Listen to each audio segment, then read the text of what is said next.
Buenas tardes, queridos alumnos, ¿cómo están? Los saludo desde mi hogar y espero que se encuentren bien también en los suyos con sus respectivos familiares. Miren, les cuento un poquitito. Hoy día les voy a preparar una clase, la cual la voy a subir a mi canal de YouTube para que usted pueda tener acceso y pueda trabajar las guías que les enviamos de una mejor manera. Además les cuento, ya llegó la hora de tener que evaluar, de colocar una calificación. Y hoy día les voy a contar cómo va a ser nuestra primera nota. Por esa razón también yo les quise preparar un resumen de las guías que hemos estado estudiando y un resumen de la unidad 1.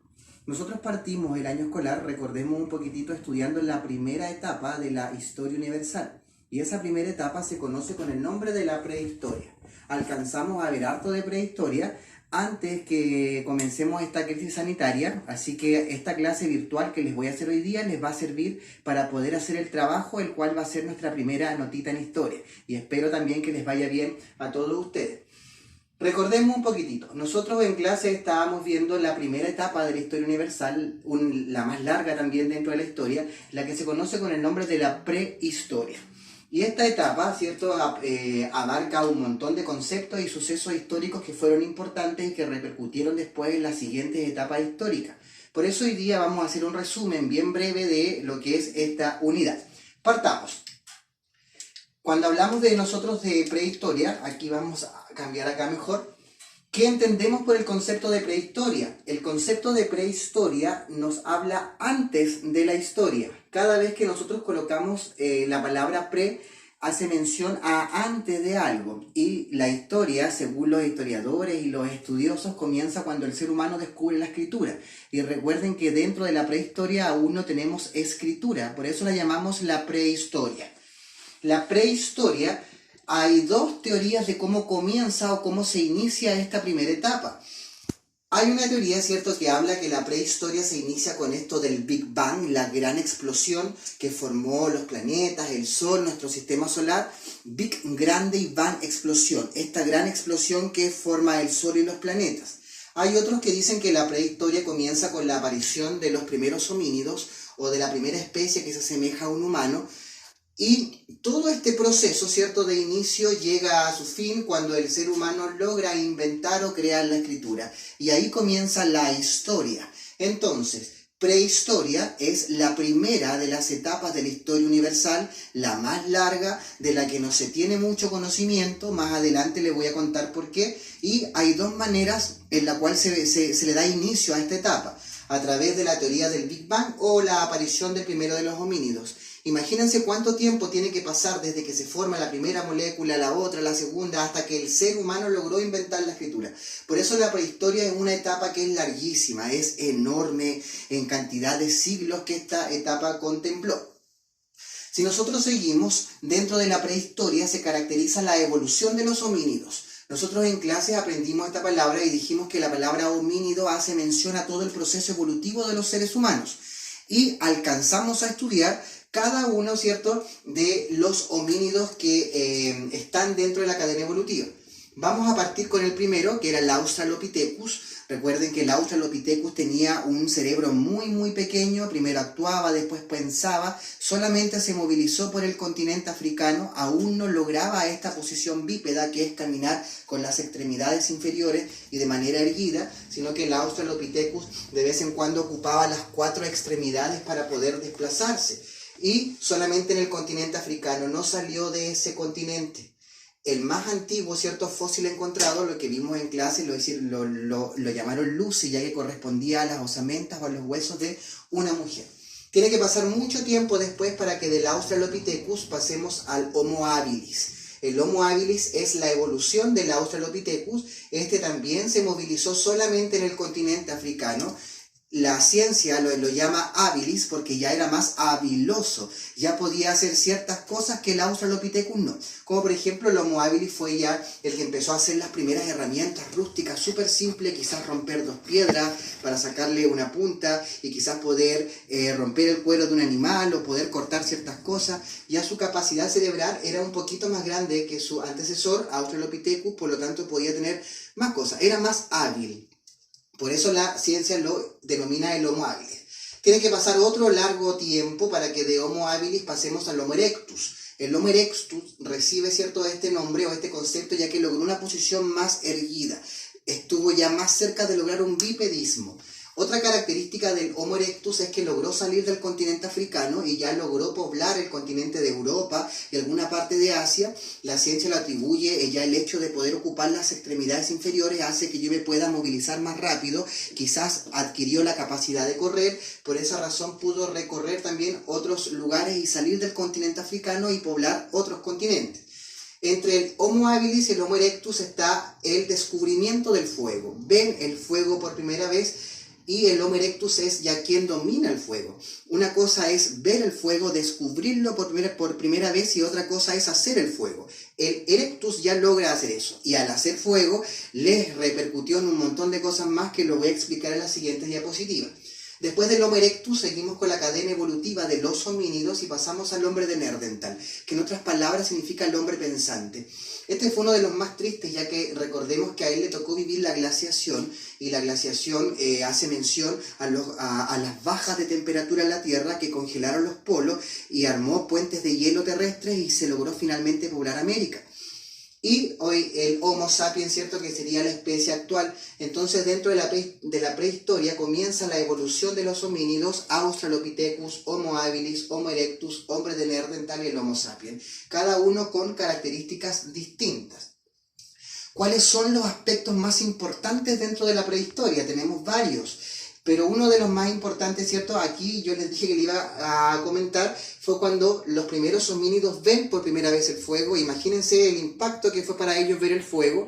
Seguramente quisieron acercarse a él, pero al estar muy cerca se dieron cuenta que este fuego los quemaba. Pero si yo estoy a una distancia relativamente cerca, la sensación térmica es agradable. Entonces quizás ellos empiezan a llevar ramas de fuego, y cuando se les iba apagando no sabían cómo lograr tener el fuego, hasta que el erectus logra, ¿cierto?, hacer fuego por primera vez. Aquí dicen que pudo haber sido de muchas maneras, quizás tratando de romper una piedra, pudo haber saltado una chispa, quizás moviendo palitos, en fin, pero cuando logran dominar el fuego, ya les sirve para varias cosas. Una, iluminar las noches, ya no vamos a andar a oscuras. Dos, poder cocinar sus alimentos, que esto fue un avance importante, y además le sirvió para ahuyentar a los animales peligrosos. En clases alcanzamos a hablar que cuando los homínidos logran cocinar sus alimentos, esto repercutió de manera trascendental en su cerebro, porque comer carne cruda hace que yo esté tirando la carne constantemente, entonces eso fue alargando su mandíbula y achicando un poco la capacidad del cerebro. Entonces ahora que ya tengo un pedazo de carne cocido, me es más fácil comerlo, por lo tanto ya no tengo que hacer tanto este tire de carne, de alimento. Esto fue achicando la mandíbula, aumentando esta capacidad acá, y por ende fue aumentando el tamaño del cerebro. Y al aumentar el tamaño del cerebro hace que los homínidos piensen más y logren buscar soluciones más prácticas a su vida cotidiana. La glaciación también está dentro de la prehistoria, la cual congeló los polos, como les dije, y formaron puentes de hielo terrestre para que los homínidos puedan pasar de un continente a otro. Esto no fue de un viernes a un domingo ni de un mes para otro. Yo les dije a un comienzo que la prehistoria es una etapa larguísima que incluye siglos y siglos de historia, hasta que logran descubrir la escritura, y ahí termina la prehistoria y comienza otra etapa que vamos a preparar una clase virtual también. Brevemente, yo les comenté que el poblamiento de nuestro continente americano existen varias teorías. Todas son ciertas, pero siempre estuvo en la duda cuál fue la primera o cuál fue el primer camino por el cual los homínidos logran llegar a nuestro continente. Bueno, hay varios. Está la ruta sobre el estrecho de Bering, en donde aquí está Bering, que esto es un mar que con la glaciación se congeló. Entonces los homínidos, buscando un lugar seguro, seguramente siguiendo sus animales, llegan hasta Siberia, que está aquí, que pertenece a Asia, se encuentran con el mar de Bering, lo cruzan porque está congelado, seguramente muchos murieron en el camino, de frío, de miedo, de hambre, y logran entrar por Alaska, que está acá, y ahí logran entrar a América por el norte. Esta es la teoría del estrecho de Bering. Bering, ¿por qué? Por el mar que está ahí. Yo los invito a que puedan quizás googlear fotos del estrecho de Bering y van a ver que es un mar enorme. No es que uno se pare en una esquina en Siberia y al otro lado vea Alaska, sino que es un mar grande. Y después tenemos la teoría, ¿cierto?, del poblamiento americano a través de rutas antárticas. Los hielos de la Antártida aumentan, por lo tanto forman caminos. Estas rutas tuvieron que haber sido terribles porque no fue fácil cruzarlo, menos con la glaciación.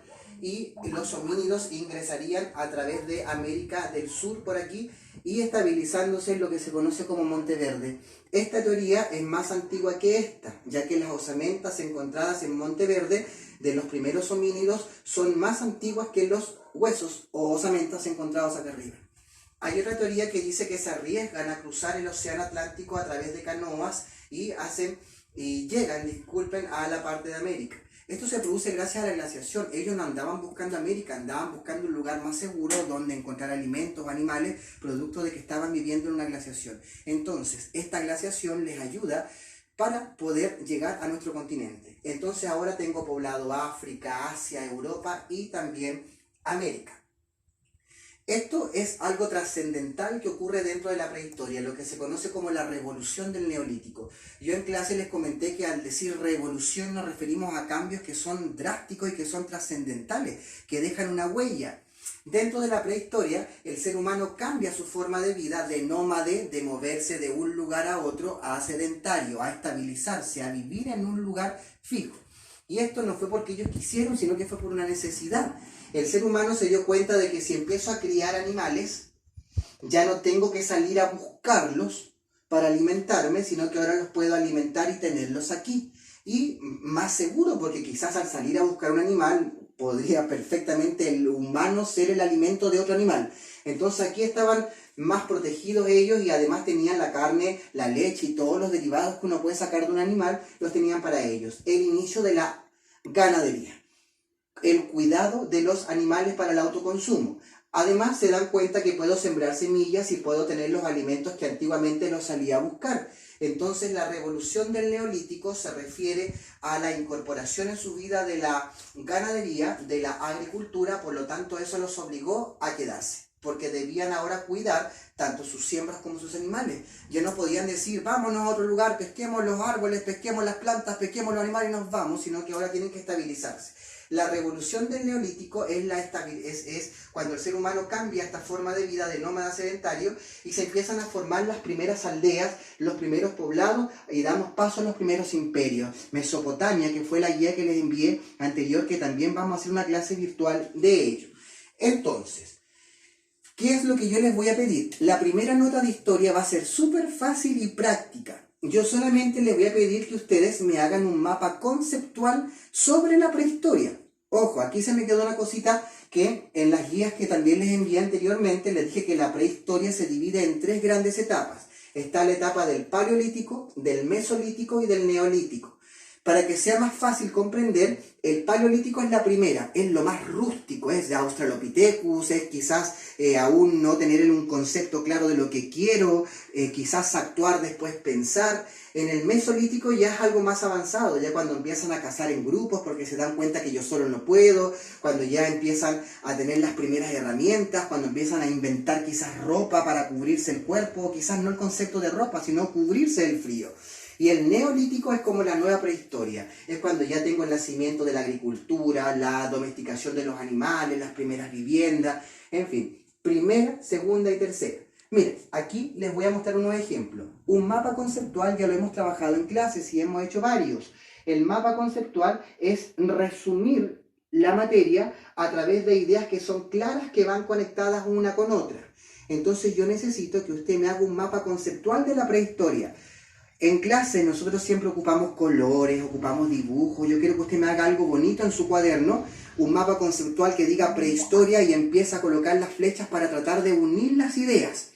Entonces, el mapa conceptual es el resumen o la síntesis de algo a través de ideas que son claras. Aquí hay un ejemplo. Acá hay otro, miren.